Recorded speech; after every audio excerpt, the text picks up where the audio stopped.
توحید سے محبت کیا ہے؟ اللہ سے محبت تمام محبتوں سے بالاتر ہو جائے.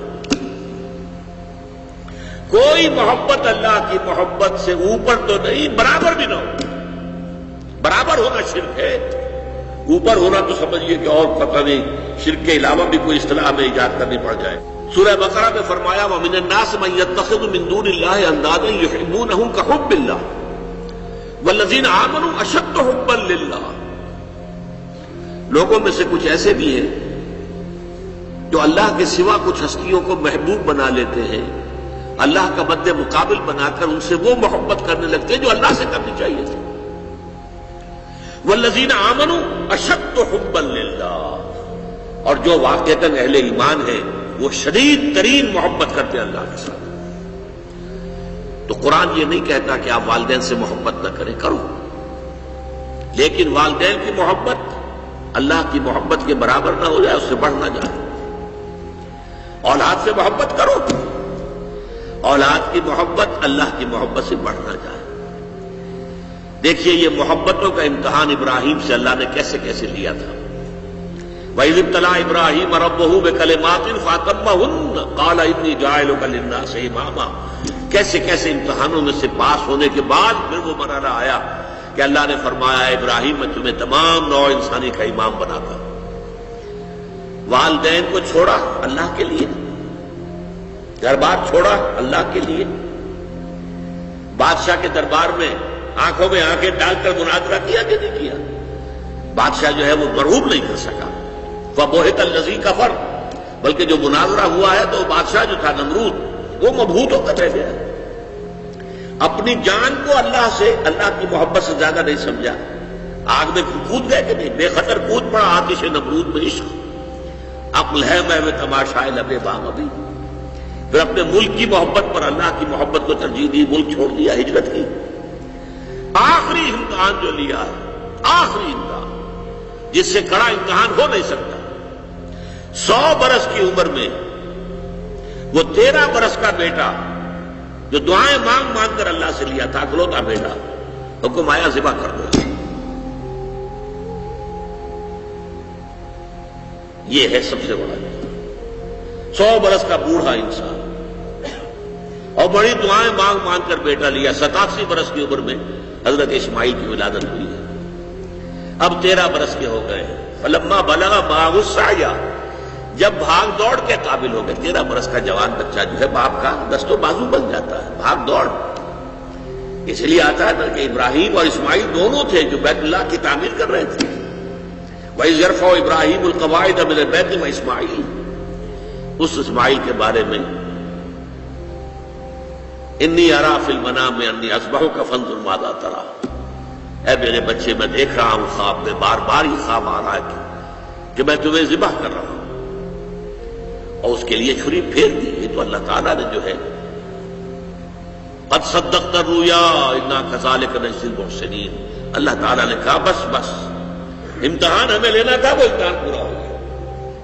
یہ ہے محبت، توحید فی المحبت. اللہ کی محبت تمام محبتوں سے غالب. اور اگر کوئی ایک محبت بھی آ کر آپ کے دل کے سنگھاسن پر اللہ کی محبت کے ساتھ براجمان ہو گئی، بات ساتھ کہہ رہا ہوں، اوپر نہیں، ساتھ بیٹھ گئی آپ کے دل کے تخت پر، تو یہی شرک فی المحبت ہے. اب دیکھیے یہ تو میں نے انڈیویجول لیول پر آپ سے بات کی. اب آئیے اجتماعی سطح پر، بلکہ اسی ضمن میں ایک آیت اور سن لیجئے. اللہ کی محبت کے ساتھ جڑی ہوئی محبت ہے اللہ کے رسول کی محبت، اور پھر تیسری محبت ہے اللہ کی راہ میں جہاد کی محبت. اب توحید فی المحبت کے لیے سورہ توبہ کی آیت نمبر 24 جو ہے وہ لرزا دینے والی بھی ہے اور بہت جامع بھی ہے. قل ان کان آباؤکم وابناؤکم واخوانکم وازواجکم وعشیرتکم واموال اقترفتموها وتجارۃ تخشون کسادها ومساکن ترضونها احب الیکم من اللہ ورسولہ وجہاد فی سبیلہ فتربصوا حتی یاتی اللہ بامرہ واللہ لا یہدی القوم الفاسقین. اے نبی سے کہہ دیجئے لوگوں دیکھو، اگر تمہیں اپنے باپ، اپنے بیٹے، اپنے بھائی، اپنی زوج، مرد کے لیے بیوی، بیوی کے لیے شوہر زوج ہے، اور اپنے رشتہ دار اور وہ مال جو تم نے بڑی محنت سے کما کر جمع کیے ہیں، اور وہ کاروبار جن کی کساد بازاری کا تمہیں ڈر رہتا ہے، اور وہ محل، وہ حویلیاں، وہ مکانات جو تم نے بنائے ہیں تمہیں بہت محبوب ہیں، اگر ان 8 چیزوں کی محبت زیادہ ہو گئی تمہارے دل میں، اللہ کی محبت سے، اس کے رسول کی محبت سے، اور اس کی راہ میں جہاد کی محبت سے، تو جاؤ دفع ہو جاؤ، انتظار کرو یہاں تک کہ اللہ اپنا فیصلہ سنا دے، اور اللہ ایسے ناہنجاروں کو ہدایت نہیں دیتا۔ 8 محبتیں ایک پرڑے میں ڈال لیجئے، باپ کی محبت، بیٹے کی محبت، بھائی کی محبت، بیوی کی محبت، رشتہ داروں کی محبت۔ 5 مال کی 3 شکلیں، جائیداد، کاروبار اور کوئی نقد، 3 یہ شکلیں، 3 جمع 5 8، اور 3 محبتیں دوسرے پلڑے میں ڈالی، اللہ کی محبت، رسول کی محبت اور جہاد کی محبت۔ اب اگر یہ پلڑا بھاری ہے 8 والا تو جاؤ دفع ہو جاؤ، تمہارا اللہ سے کیا سروکار؟ اللہ ایسے ناہنجاروں کو ہدایت نہیں دیتا۔ سب سے پہلے یہ طے کر لو کہ ان 3 محبتوں کا پلڑا نیچے ہونا چاہیے، بھاری ہونا چاہیے ان 8 کے مقابلے میں۔ یہ ہے توحید فی المحبت اور یہ ہے شرک فی المحبت۔ لیکن اب اس کو لائیے ذرا اونچے سطح پر، وہ جو میں نے کہا انسانی معاشرہ، ریاست، اس ریاست کے لیے، معاشرے کے لیے بھی کوئی ایسی شے موجود ہونی چاہیے کہ جو اس میں رہنے والے یا اس میں شامل سب لوگوں کی محبوب شے بن جائے۔ یہ کامن محبت انہیں جوڑے گی، ان کے اندر اتحاد پیدا کرے گی۔ مثلا وطن کی محبت، وطن کی جے جے ہند، وطن کی عظمت کے گن گاؤ۔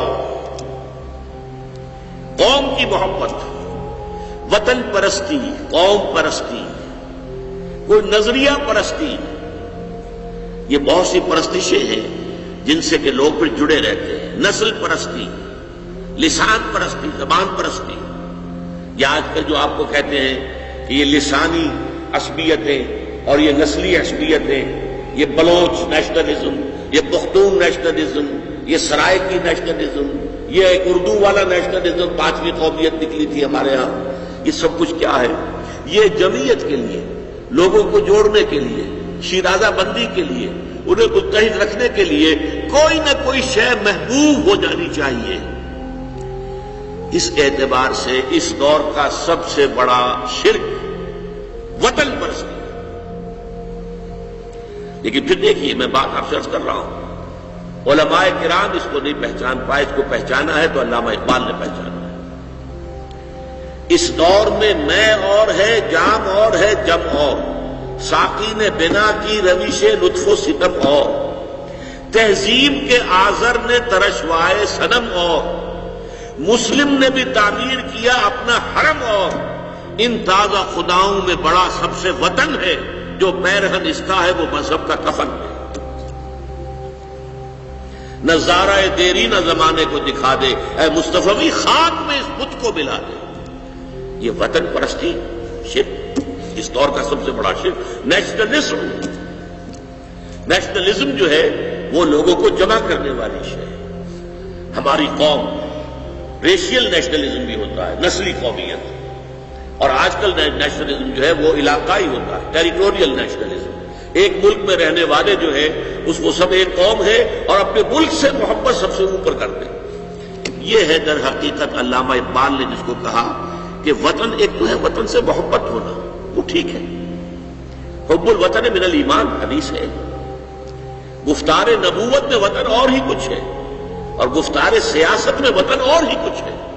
وطن جب آتا ہے پولیٹیکل کانسیپٹ کی حیثیت سے وہ معبود بنتا ہے۔ اس معبود کی ایک نماز ہے، آپ کھڑے ہو جاتے ہیں، ترانہ پڑھا جا رہا ہے اور آپ کھڑے ہیں، جھکے ہوئے، سر جھکا کر کھڑے ہیں۔ یہ قنوت جو ہے یہ کس کے لیے ہو رہا ہے؟ وطن کے دیوتا کے لیے ہو رہا ہے۔ وطن کے دیوتا کا ایک اور ہے سلامی، جھنڈے کو سلامی دی جا رہی ہے، جھنڈا وہ علامت ہے آپ کے وطن کی۔ آپ کے علم میں ہوگا میں اس ترانے کے پڑھے جانے کے وقت کھڑا نہیں ہوتا، اور اس سے بڑی کنٹروورسیز بھی ہوئی ہیں، مجھے بڑی تلخ باتیں بھی سننی پڑی ہیں، لیکن میں یہ سمجھتا ہوں کہ در حقیقت یہ وطن کی نماز ہے، وطن کی حمد ہو رہی ہے، وطن کے اور ترانے گائے جا رہے ہیں۔ در حقیقت یہ اجتماعی سطح پر پولیٹیکل سائنس کے اعتبار سے آج وطن جو ہے وہ ایک معبود کی شکل اختیار کر گیا۔